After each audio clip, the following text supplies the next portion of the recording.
അസ്സലാമു അലൈക്കും വറഹ്മത്തുള്ളാഹി തആല വബറകാതുഹു.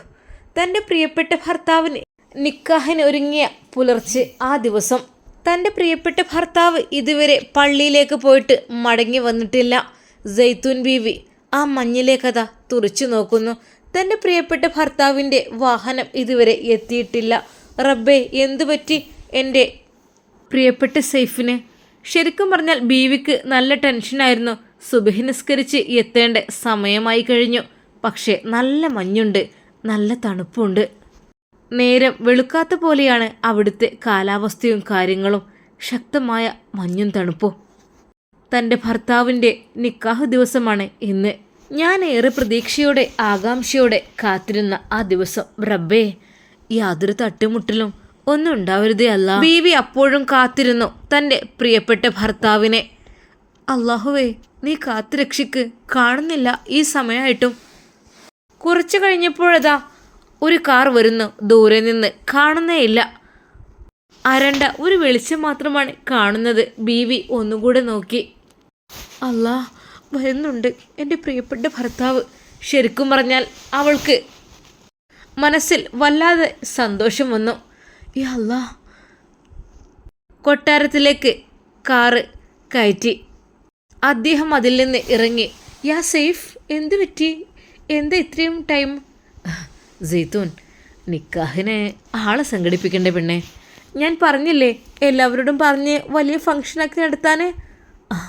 അതൊക്കെ ഇൻഷാ അല്ലാ പിന്നെ നിക്കാഹ് കഴിഞ്ഞിട്ടാക്കാം. വളരെയധികം സ്നേഹത്തോടെ സൈത്തൂൻ ബീവി അയാളുടെ കൈ പിടിച്ച് വന്നു. നല്ല ചൂടുള്ള ഒരു കോഫി കൊടുത്തുകൊണ്ട് പറഞ്ഞു, യാ സൈഫ്, ഇത് കുടിക്കൂ. പിന്നെ ഇന്ന് മണവാളനായി ഒരുങ്ങേണ്ട ദിവസമാണ്. പെട്ടെന്ന് ഫ്രഷായി കറക്റ്റ് സമയത്ത് പള്ളിയിലെത്തണം. എന്നിട്ട് അല്ല, വലിയൊക്കെ റെഡിയായോ? ഓ, അതിനൊക്കെ ഉണ്ടല്ലോ. പള്ളിയിലെ അർബാവ് തന്നെ ഉണ്ട്. പിന്നെ ആരെ വേണമെങ്കിലും നമുക്ക് കിട്ടുകയും ചെയ്യും. അതൊന്നൊരു വിഷയമല്ല, നോ പ്രോബ്ലം. അദ്ദേഹം കോഫി കഴിച്ച് നേരെ ഉമ്മയുടെ അടുക്കിലേക്കാണ് പോയത്. ഈ സമയം അതാ സൈത്തൂൻ ബീവി നേരെ ഫർസാനയുടെ റൂമിലേക്ക്. യാ ഫർസാൻ. അവൾ ഖുർആൻ പാരായണം ചെയ്തുകൊണ്ടിരിക്കുകയായിരുന്നു. ഫർസാൻ. ആ സൈത്തൂൻ ബീവി. മോളെ, ഇന്നത്തെ ദിവസത്തിന് ഒരു പ്രത്യേകതയുണ്ട്. നീ അത് മറന്നോ? നിനക്കറിയുമോ? ഫർസാന സൈത്തൂൻ ബീവിയുടെ മുഖത്തേക്ക് തന്നെ നോക്കിക്കൊണ്ടിരുന്നു. വിഷമിക്കണ്ട മോളെ, എല്ലാം റെഡിയാകും. നീ ഒന്നുകൊണ്ട് വിഷമിക്കല്ലേട്ടോ. ഇന്നാണ് അറബി നിന്നെ നിക്കാഹ് കഴിക്കുന്ന ദിവസം. ഇൻഷാ അല്ലാ ഇന്ന് മുതലേ നീ അറബിയുടെ ഭാര്യയായിരിക്കും. എന്താ, കുഴപ്പമൊന്നുമില്ലല്ലോ? അവൾ മൗനം പാലിച്ചു. ഫർസാന, മൗനത്തിനർത്ഥം സമ്മതമെന്നാണല്ലോ അല്ലേ? അവൾ ശരിയെന്ന് തലയാട്ടി. അവൾക്ക് ഒന്നും പറയുവാൻ കഴിയുന്നില്ലായിരുന്നു. ഫർസാന, മോളെ വിഷമിക്കേണ്ട ഒരാവശ്യമില്ല കേട്ടോ. മോള് ഇനി മുതൽ നല്ല സന്തോഷത്തോടു കൂടി സമാധാനത്തോടു കൂടി ജീവിതം നിനക്ക് ലഭിക്കും. എൻ്റെ അറബിയെക്കുറിച്ച് പറയുകയാണെങ്കിൽ സൈഫുദ്ദീൻ, അദ്ദേഹം നല്ലൊരു മനുഷ്യനാണ്. അദ്ദേഹത്തിൻ്റെ ഭാഗത്ത് നിന്ന് ഒരു തെറ്റിതുവരെ ഉണ്ടായതായിട്ട് എനിക്ക് ഓർമ്മയില്ല. അത്രക്കും നല്ല രീതിയിൽ ജീവിക്കുന്നൊരു മനുഷ്യനാണ്. അദ്ദേഹത്തിൻ്റെ ഭാര്യയാകുമെന്ന് പറഞ്ഞാൽ മോളെ ഒരിക്കലും നിനക്ക് നഷ്ടാവില്ല. ബീവി പറയുന്നത് ശരിക്കും അവൾ കേട്ടുകൊണ്ടിരുന്നു. അവൾ ഒരു നിമിഷം ചിന്തിച്ചു, റബ്ബേ, പാവം സൈത്തൂൻ ബീവി. ഒരു കുഞ്ഞിക്കാലെ കാണാനുള്ള ആഗ്രഹം കൊണ്ടാണല്ലോ ബീവി അത് പറഞ്ഞത്. അത്രക്കും ആഗ്രഹമുണ്ട് റബ്ബേ. അല്ലാഹുവേ, പാവാണ് അവർ. അത്രക്കും നിഷ്കളങ്കമായ ഒരു ബീവിയാണ് സൈത്തൂൻ ബീവി. റഹ്മാനെ, അവരുടെ ആഗ്രഹങ്ങളൊക്കെ നീ സാധിപ്പിച്ചു കൊടുക്ക്. അന്ന് ഉമ്മയെ അതാ ഗാർഡനിലൂടെ അറബി കൊണ്ടു നടക്കുന്നു. കാര്യങ്ങൾ പറയുന്നു. ഉമ്മ. ആ എന്താ യാ സൈഫ് മോനെ, പറയോ? ഉമ്മ, എന്നാണ് ആ ദിവസം? മോനെ, ഏത് ദിവസമാണ് എൻ്റെ കുട്ടി പറയുന്നത്? അതെ ഉമ്മ, ഞാൻ നിക്കാഹ് കഴിക്കാം എന്ന് കരുതിയ ആ ദിവസം. ആണോ? മാഷാ അല്ലാ. മോനെ, അപ്പം എന്താ ആരോടും പറയാത്ത രീതിയിലാണോ? ഉമ്മ, ഇൻഷാ അല്ലാ അത് പിന്നെയാക്കാം. കാരണം അത് കേരളത്തിലെ കുട്ടികളൊക്കെ ആയതുകൊണ്ട് തന്നെ നമുക്ക് അങ്ങനെ അങ്ങോട്ട് കൊട്ടിഘോഷിക്കാൻ പറ്റില്ലല്ലോ. പിന്നീട് ഒരിക്കൽ ഇൻഷാ അല്ലാ പാർട്ടി നടത്താം. ആദ്യം നിക്കാഹ്. എന്താ? ഉമ്മയോട് താൽക്കാലികമായി അങ്ങനെ പറയുകയായിരുന്നു. അതല്ലെങ്കിൽ ഒരു പക്ഷേ വലിയ തെറ്റിദ്ധാരണകൾ ഉണ്ടാവാൻ ചാൻസ് ഉണ്ട്. അതുകൊണ്ട് തന്നെ ഉമ്മയോടും തൻ്റെ ബീവിയോടും അതുതന്നെ അറബി പറയുകയായിരുന്നു. പടച്ച റബ്ബിനോട് കരഞ്ഞു പറഞ്ഞു, അല്ലാ നീ എനിക്ക് പുറത്തു തരണം. താൽക്കാലികമായി എനിക്ക് അങ്ങനൊരു കളവ് പറയേണ്ടതായി വന്നു റബ്ബേ. സാഹചര്യം അതായിരുന്നു. ഒരാളെയും കഷ്ടപ്പെടുത്തരുതോ അല്ലോ. എല്ലാവരും ജീവിച്ചോട്ടെ സന്തോഷത്തോടു കൂടി. അതുകൊണ്ട് മാത്രമാണല്ല അങ്ങനെ പറഞ്ഞത്.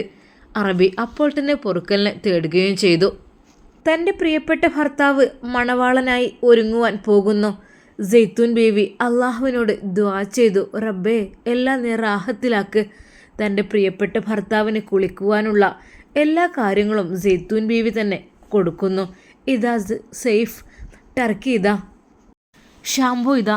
അദ്ദേഹത്തിന് വിശാലമായി കുളിക്കുവാനുള്ള സ്ഥലത്തേക്ക് അന്ന് ബീവിയും ചെന്നു. സെയ്ത്തൂൻ, നീ ഇന്ന് എന്നെ നല്ല രീതിയിൽ ഒരുക്കി പറഞ്ഞേക്കുന്നുണ്ടല്ലോ. എൻ്റെ സെയ്ഫ്, നമ്മുടെ ജീവിതത്തിൻ്റെ ഒരു നല്ലൊരു ഭാഗമാണ് ഇന്ന് തുടങ്ങുവാൻ വേണ്ടി പോകുന്നത്. പുതിയൊരു അധ്യായം തുടങ്ങുകയാണ്. അതുകൊണ്ട് തന്നെ എൻ്റെ പ്രിയപ്പെട്ട മുത്തിനെ എനിക്ക് ഒരുക്കാനാൽ പറ്റില്ലല്ലോ. അതിനു വേണ്ടിയാണ് ഞാൻ പിന്നാലെ നടക്കുന്നത്. കൊച്ചു കുട്ടികളുടെ പിന്നാലെ പോകുന്ന ഉമ്മമാരെ പോലെ. എൻ്റെ സെയ്ത്തൂൻ, നിൻ്റെ കാര്യം സെയ്ഫ് ഒന്നും വിചാരിക്കേണ്ട. അദ്ദേഹം നല്ല രീതിയിൽ കുളിച്ചു. സെയ്ത്തൂൻ ബീവി അദ്ദേഹത്തിൻ്റെ തല നന്നായി ഒന്ന് തുവർത്തി കൊടുത്തു. ബീവി, ഇന്നത്തെ കാര്യങ്ങളൊക്കെ കഴിഞ്ഞാലേ ഈ സ്നേഹം എനിക്ക് നഷ്ടപ്പെടുമോ? എൻ്റെ സെയ്ഫ്, അതെന്താ അങ്ങനെ പറയുന്നത്? എനിക്ക് കൂടുതൽ സ്നേഹം ഉണ്ടാവുമല്ലേ വേണ്ടത്? എൻ്റെ ഇഷ്ടത്തിന് വേണ്ടിയിട്ടല്ലേ എൻ്റെ സെയ്ഫ് എനിക്ക് വേണ്ടിയല്ലേ ജീവിക്കുന്നത്? ഇപ്പോൾ തൻ്റെ പ്രിയപ്പെട്ട ഭാര്യയുടെ ആ ഒരു വാക്കുകൾ കേട്ടപ്പോൾ ശരിക്കും പറഞ്ഞാൽ അദ്ദേഹത്തിൻ്റെ കണ്ണുകൾ നിറയുകയാണ് ചെയ്തത്. ഹേയ് സെയ്ഫ്, കരയരുത്. എന്തിനാ കരയുന്നത്? പാവം, തൻ്റെ ഭാര്യ അറിയുന്നില്ലല്ലോ ഇതൊന്നും. അല്ലാ. അദ്ദേഹം വളരെയധികം വിലപിടിപ്പുള്ള രീതിയിലുള്ള ഒരു ഡ്രസ്സ് എടുക്കുന്നു. അത് സെയ്ത്തൂൻ ബീവി തന്നെ സെലക്ട് ചെയ്തതായിരുന്നു.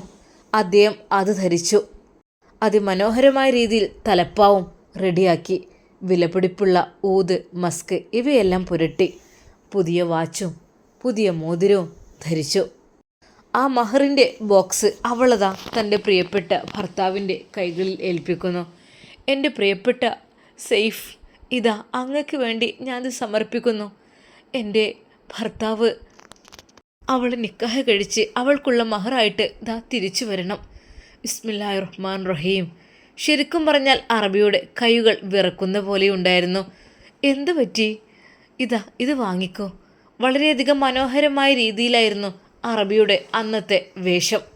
മഹറുമായി ഉമ്മയുടെ അടുക്കലേക്ക് പോയി. യാ ഉമ്മി, യാ സെയ്ഫ്. ഉമ്മാൻ്റെ കുട്ടി പോയി വരൂ. ആ ഉമ്മ അദ്ദേഹത്തെ അനുഗ്രഹിക്കുന്നു. സെയ്ത്തൂൻ ബീവി ഇതെല്ലാം കാണുന്നുണ്ടായിരുന്നു. നിറമൊഴികളോടെ തൻ്റെ പ്രിയപ്പെട്ട ഭർത്താവിനെ യാത്ര അയക്കുവാൻ വേണ്ടി ബീവി ഒരുങ്ങുന്നു. സെയ്ത്തൂൻ, അസ്സലാമു അലൈക്കും വറഹ്മത്തുള്ളാ. വഅലൈക്കും അസ്സലാം വറഹ്മത്തുള്ളാഹി തആല വബറകാതുഹു. സെയ്ഫ്, സന്തോഷത്തോടു കൂടി പോയി വരൂ. എൻ്റെ പ്രാർത്ഥനയുണ്ടാവും. അദ്ദേഹം ആ കാറിലേക്ക് കയറുമ്പോൾ ഒരിക്കൽ കൂടി തൻ്റെ പ്രിയപ്പെട്ട ഭാര്യയെ തിരിഞ്ഞു നോക്കുന്നു. എൻ്റെ സെയ്ത്തൂൻ ബീവി, അവളാണ് പറയുന്നത് ഫർസാനെ നിക്കാഹ് കഴിക്കുവാൻ വേണ്ടിയിട്ട്. അല്ലാതെ എനിക്കൊരിക്കലും താല്പര്യമില്ലായിരുന്നു. അല്ലാ. സമയം 9 മണിയായിട്ടും അവിടെയുള്ള മഞ്ഞിന് ഒരു കുറവുമില്ല. കൂടുതലായിട്ട് കട്ടിക്കൂടി വന്നതുപോലെയാണ് അറബിക്ക് തോന്നിയത്. അദ്ദേഹം നേരെ പള്ളിയിലേക്കെന്ന പോലെ വാഹനമോടിച്ച് പോവുകയാണ്. അദ്ദേഹം പള്ളിയിലേക്ക് തന്നെയായിരുന്നു പോയിരുന്നത്.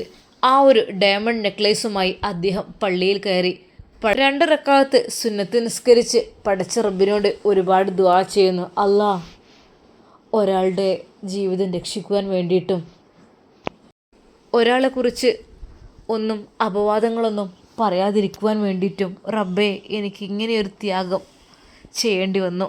റഹ്മാനെ, നീ പൊറുക്ക്. എൻ്റെ ഭാര്യ ഒരിക്കലും അറിയുന്നില്ല സംഭവം ഞാൻ അവളെ നിക്കാഹ് കഴിക്കുന്നില്ല എന്നുള്ള കാര്യം. അല്ലാഹുവേ, നീ എൻ്റെ കൂടെ ഉണ്ടാകണം. യാതൊരു രീതിയിൽ പ്രശ്നങ്ങളില്ലാതെ മുന്നോട്ട് കൊണ്ടുപോകാൻ അല്ലാഹുവേ നീ തുണക്കണം റഹ്മാനെ. ആ സമയത്ത് പതിവില്ലാതെ അറബി അവിടെ വന്ന് നിസ്കരിച്ച് ദുആ ചെയ്യുന്നത് കണ്ട് മറ്റു അറബികളെ ഒന്ന് നോക്കി. എന്തു പറ്റി? സൈഫുദ്ദീന് ഇങ്ങനെ പതിവില്ലല്ലോ, എന്തെങ്കിലും വിഷമം കാണുമായിരിക്കും, കൂടെയുള്ളവർ പറഞ്ഞു. അല്പസമയം കഴിഞ്ഞപ്പോൾ അദ്ദേഹം പള്ളിയിൽ നിന്ന് ഇറങ്ങുമ്പോൾ അവർ നോക്കി നിൽക്കുന്നു. യാ സൈഫ്, എന്താണിത്? ഇത് എൻ്റെ ഭാര്യയുടെ മാലയാണ്. മാലയോ? അതെന്താ, എന്തെങ്കിലും വെഡ്ഡിങ് ആനിവേഴ്സറി അങ്ങനെ വല്ലതുണ്ടോ?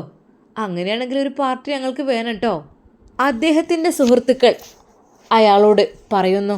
അറബി ചിരിച്ചുകൊണ്ട് പറഞ്ഞു, ഇൻഷാ അല്ലാ, നമുക്ക് പാർട്ടിക്ക് നടത്തണമെന്നേ. എവിടെ നിൻ്റെ പ്രിയപ്പെട്ട ഭാര്യയ്ക്ക് ഉള്ള ആ ഒരു ഗിഫ്റ്റ് നോക്കട്ടെ.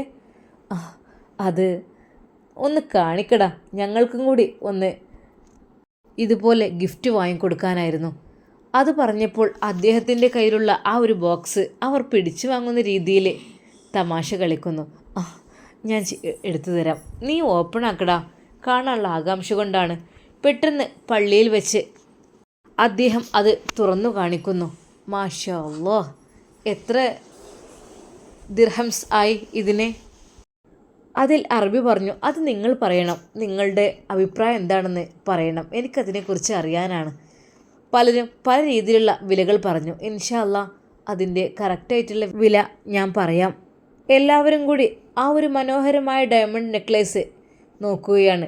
ശരിക്കും നല്ലൊരു സംഖ്യ ആയിട്ടുണ്ടാവും.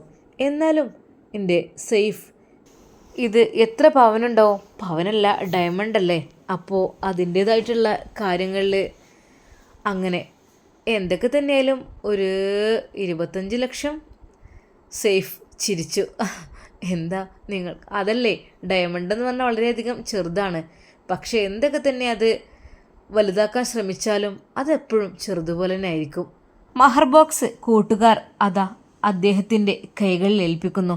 ഏകദേശം 11:30 അവരവിടെ സംസാരിച്ചു കൊണ്ടിരുന്നു. അങ്ങനെ അതാ 11:30 ആയപ്പോൾ തൻ്റെ സൈത്തൂൻ ബീവി പ്രിയപ്പെട്ട ഭർത്താവിനെ കാത്തിരിക്കുകയാണ്. അല്ലാ, എന്തായാവോ, നിക്കാഹ് കഴിഞ്ഞില്ലേ? സൈത്തൂൻ ബീവി അക്ഷമയോടെ കൂടെ കാത്തിരിക്കുകയാണ്. മഹറുമായി തൻ്റെ പ്രിയപ്പെട്ട ഭർത്താവ് വരും ഫർസാനയെ അണിയിക്കുവാൻ. അതിനുവേണ്ടി മാത്രമാണ് സൈത്തൂൻ ബീവി കാത്തിരിക്കുന്നത്. അവർ ആകാംക്ഷയോടെ നോക്കിക്കൊണ്ടിരുന്നു. റബ്ബേ, എവിടെയാണ് എൻ്റെ പ്രിയപ്പെട്ട മണവാളൻ ചെക്കൻ? സന്തോഷത്തോടു കൂടി ആ മഹർമാല അവളുടെ കഴുത്തിൽ അണിയിക്കണം. അതെനിക്ക് കാണുവാൻ വേണ്ടി കൊതിയാകുന്നു. എത്ര സമയം കഴിഞ്ഞിട്ടും തൻ്റെ പ്രിയപ്പെട്ട ഭർത്താവ് വരുന്നു കാണുന്നില്ല. ദൂരെ നിന്ന് അതാ ഒരു വാഹനം വരുന്നു. ബീവി ശരിക്കും നോക്കി. അത് തന്നെ, എൻ്റെ സൈഫാണ് വരുന്നത്. മാഷാ അല്ലാ, അല്ലാഹുവേ, തൻ്റെ പ്രിയപ്പെട്ട ഭർത്താവ് നിക്കാഹ് കഴിഞ്ഞ് വരുന്നു. ഇൻഷാ അല്ലാ, നമുക്കിതിൻ്റെ ബാക്കി ഭാഗം നാളെ കാണാം. അതുവരേക്കും എല്ലാവർക്കും അസ്സലാമു അലൈക്കും വറഹ്മത്തുള്ളാഹി തആല വബറകാതുഹു. എൻ്റെ പ്രിയപ്പെട്ട കൂട്ടുകാരെ, നമ്മുടെ ചാനൽ സബ്സ്ക്രൈബ് ചെയ്യാത്ത ഒരുപാട് ആളുകളുണ്ട്. എല്ലാവരും ഒന്ന് സബ്സ്ക്രൈബ് ചെയ്ത് സപ്പോർട്ട് ചെയ്യണേ. അതുപോലെ ലൈക്ക് അടിക്കാനും മറക്കരുത് കേട്ടോ. അപ്പോൾ ഇൻഷാ അല്ലാ, നാളെ കാണാം.